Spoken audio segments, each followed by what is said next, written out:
दुसरं लेखी गणित आहे कृती पूर्ण करा. मी आयत आहे म्हणून दिलेलं आहे आणि लांबी आणि रुंदी समीकरणांच्या रूपामध्ये दिलेली आहे. तर आपल्याला माहिती आहे आयताचे सम्मुख बाजू एकरूप असतात. तर लांबी दिलेली आहे 2x अधिक y अधिक 8 आणि 4x वजा y या स्वरूपामध्ये. लांबी बरोबर लांबी, आयताच्या सम्मुख बाजू एकरूप असतात हे पहिल्यांदा लिहायचं आहे. त्यानंतर लांबी बरोबर लांबी करायचं. 2x अधिक y अधिक 8 बरोबर 4x वजा y. 4x आणि y या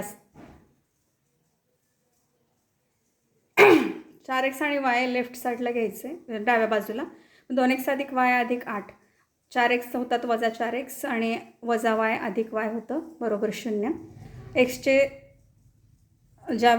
एक्सच्या किमती आहेत त्या जवळ घ्या. 2x वजा 4x वजा बाकी होते वजा 2x आणि y अधिक y होतात 2y आणि 8 उजव्या बाजूला न्या बरोबर वजा 8 होईल. अधिक 8चं वजा 8 होईल. मग 2ने भागूया. 2ने भागल्यानंतर आपल्याला मिळेल वजा x अधिक y बरोबर वजा 4 बेचोक 8.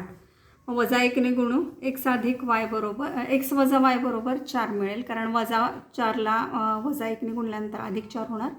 अधिक yचं वजा y होईल आणि वजा xचं अधिक x होईल. याला समीकरण 1 नाव द्या. त्यानंतर रुंदी दोन स्वरूपामध्ये दिलेली आहे. 2y बरोबर x अधिक 4. 2y बरोबर x अधिक 4. xला डाव्या बाजूला घ्या. वजा x अधिक 2y बरोबर 4. याला समीकरण 2 नाव द्या. आता समीकरण 1 आणि 2मध्ये x जे आहे ते xचे सहगुणक समान आहेत 1 1 आणि त्यांची चिन्ह पण वेगवेगळे आहेत, त्यामुळे त्यांची आपण बेरीज करायचे. समीकरण 1 अधिक 2 करू. x वजा y बरोबर 4 आणि वजा x अधिक 2y बरोबर 4. xला x गेले, 2y मधून 1y गेला, y राहिलं आणि 4 अधिक 4 8. yची किंमत आपल्याला 8 मिळाली. आता ही yची किंमत आपण समीकरण 1 मध्ये ठेवणार आहे.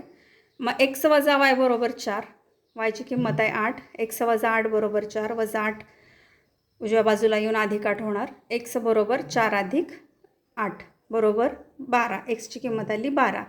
आता आपल्याला x आणि yच्या किमती पण विचारलेल्या आहेत. मग लिहायच्या xची किंमत 12 आणि yची किंमत 8.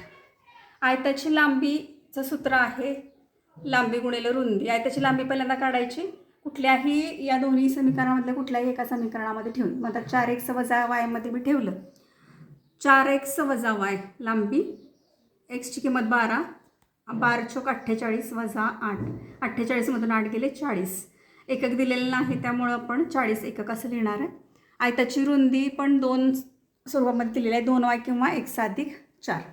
मग x अधिक 4 जरी केलं तुम्ही तरी पण आपल्याला तीच किंमत मिळते आणि 2y जरी केलं तर तीच किंमत मिळते. आयताची रुंदी 2y बरोबर 2 गुणिले 8, 8 दोन्ही 16. 16 एकक आयताची रुंदी मिळेल. आयताचं क्षेत्रफळाचं सूत्र आहे लांबी गुणिले रुंदी. आपल्याला आयताचं क्षेत्रफळ आणि आयताची परिमिती विचारलेली आहे.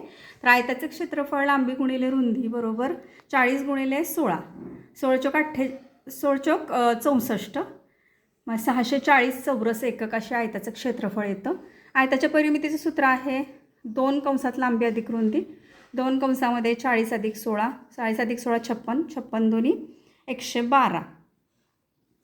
तर 112 एकक ही आयताची परिमिती आली आणि आयताचं क्षेत्रफळ आलं 640 चौरस एकक.